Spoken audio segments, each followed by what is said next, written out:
s'agit donc de votre premier essai. Un mot tout d'abord sur le titre Enterrer Sankara. Comme vous l'écrivez dans ce livre, une auguste tradition exige que nul n'invoque un défunt en vain. Pour quelle raison avez-vous choisi d'invoquer la figure de Thomas Sankara, l'ancien président burkinabé? C'est une figure tutélaire du continent, c'est un mythe, donc il ne s'agit absolument pas de remettre ça en cause.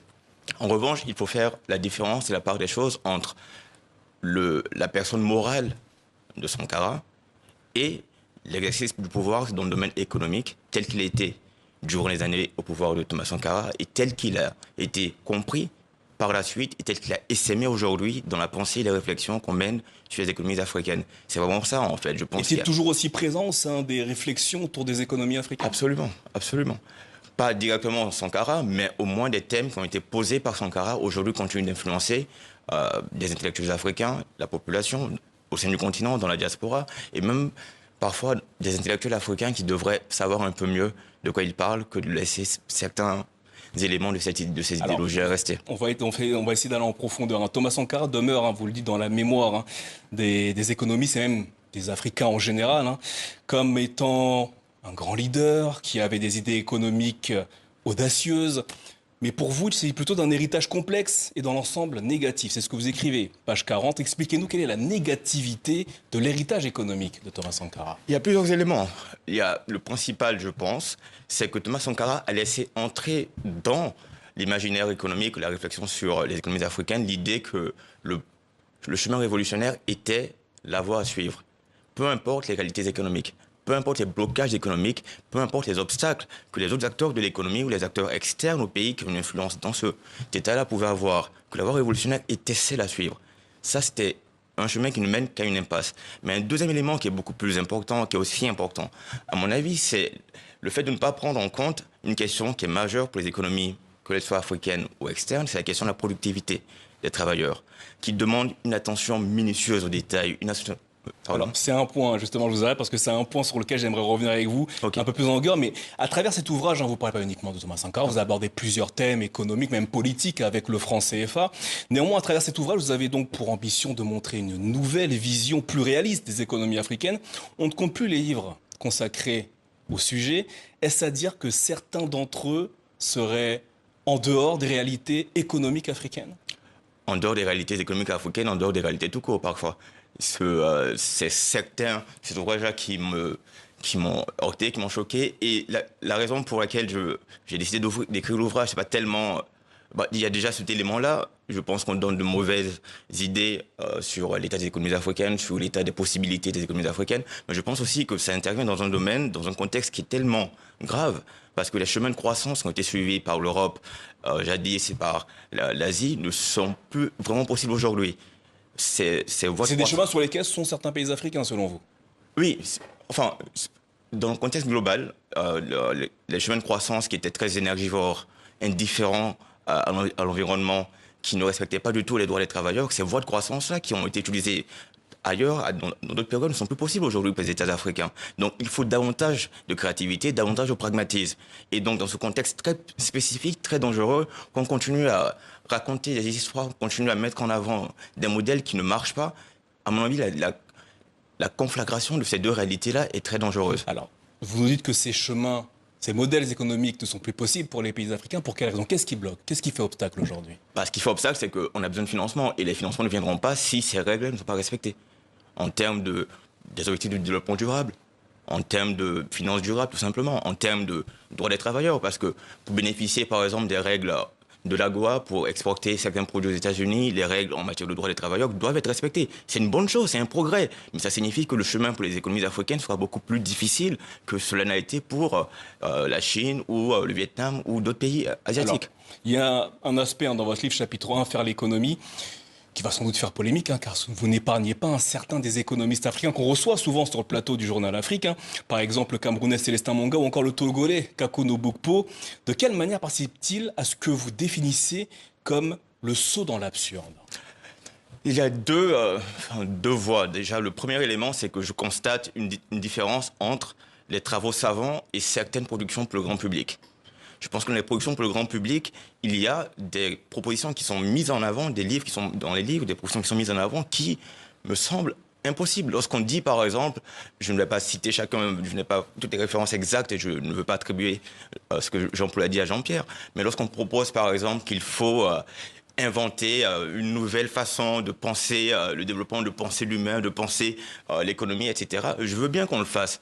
Mais si quelqu'un considère à un moment donné que c'est l'économie africaine au point négligeable sur la scène planétaire qui va changer cela, on raconte des choses qui ne sont pas vraies aux Africains. Quelle serait notre force motrice? Quel serait notre pouvoir de projection, notre influence culturelle, notre poids de fille aînée de l'humanité, le coupé décalé? Qu'est-ce qui ferait que le reste du monde aurait envie de nous suivre sur ce chemin-là? Et donc, c'est ignorer la réalité, sauter dans l'absurde, que de présenter des choses comme ça aux Africains. Alors, dans votre ouvrage, vous interrogez également le PIB, le produit intérieur brut, qui permet de mesurer les richesses produites par un État. Ouais. Vous dites, par exemple, que ce PIB est un indicateur fiable, alors que d'autres économistes pensent le contraire. Pourquoi, selon vous, ne faut-il pas remettre en question ces indicateurs qui ne prennent pas certaines spécificités africaines dans leurs mesures? Je ne dis pas qu'il ne faut pas le remettre en question. Il y a quelque chose d'absolument important. Le Gabon, par exemple, pendant des décennies, n'a pas touché à sa forêt vierge, qui est aujourd'hui un puits de carbone qui est utile pour toute la planète. Mais cet effort-là, contrairement à la Côte d'Ivoire, qui a détruit complètement son couvert forestier pour développer du cacao et du café, il reçoit de l'argent et aide son PIB avec ça. Le Gabon ne le fait pas. Et donc, clairement, il y a un problème avec cet indicateur. Je dis simplement qu'aujourd'hui, la Chine s'est battue il y a quelque temps pour qu'on reconnaisse qu'elle était la première économie du monde en termes de PIB, en jouant sur cet indicateur. Les traders à New York aujourd'hui investissent des milliards pour obtenir les derniers chiffres de la croissance du PIB américain, pour avoir quelques secondes de plus sur leurs concurrents, parce que ça permettra de gagner de l'argent. Tout le reste du monde utilise cet indicateur. Dire qu'on va, nous, changer la donne, c'est encore une fois sauter dans l'absurde et proposer plus qu'on ne peut accomplir réellement. Autre sujet que vous abordez, la dette africaine. Alors, c'est un sujet qui revient souvent. Selon vous, il ne faudrait pas revoir ces dettes critiquées par certains économistes. Pour quelle raison? Parce que ça crée plus de difficultés qu'autre chose. Et le fait de devoir à chaque fois revoir la dette est intégré dans le logiciel, en fait. Certaines de ces dettes sont jugées comme étant injustes par les dirigeants africains, même les économistes africains. Vous entendez quand ils disent ce genre de choses? Que la dette ou le système soit juste ou injuste est matériellement sans importance. Matériellement sans importance. C'est le système qui existe aujourd'hui. On peut le critiquer, le pape l'a critiqué, très bien, qu'il ouvre d'ailleurs les ressources financières du Vatican pour financer l'Afrique, il est vraiment fâché. C'est pas ça le point. Ce système est celui qui existe aujourd'hui. Et on peut le critiquer, mais il faut savoir comment l'utiliser. Le point sur lequel j'insiste, en fait, c'est d'arrêter de voir l'économie comme un champ de bataille idéologique. C'est un levier d'action. Il y a des rapports de force, il ne faut pas les ignorer, il faut les comprendre pour savoir comment les utiliser, sinon on continuera à les subir encore pendant 2 générations.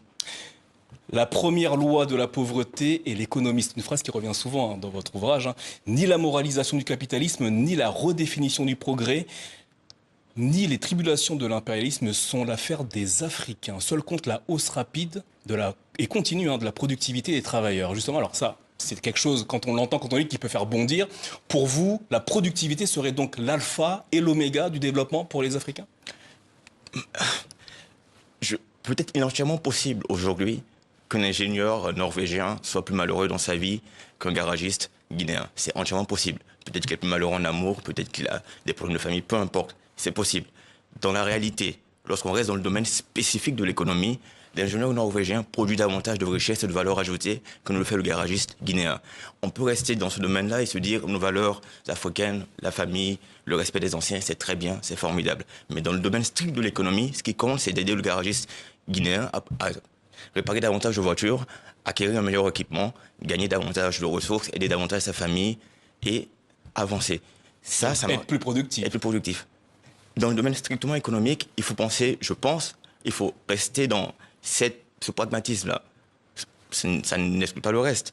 Mais il y a des limites à ce qu'on peut faire en économie, ou en tout cas ce qu'on peut ignorer en économie. Alors voilà pour votre pensée, votre vision vis-à-vis des économies africaines. Néanmoins, Joël Telessia, selon vous, quelles seraient les voies du développement aujourd'hui pour les économies africaines?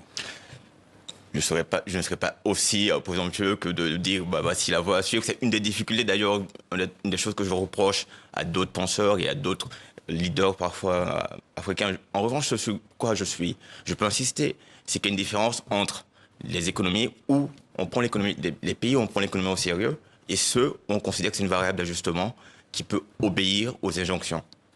Cette différence-là est fondamentale.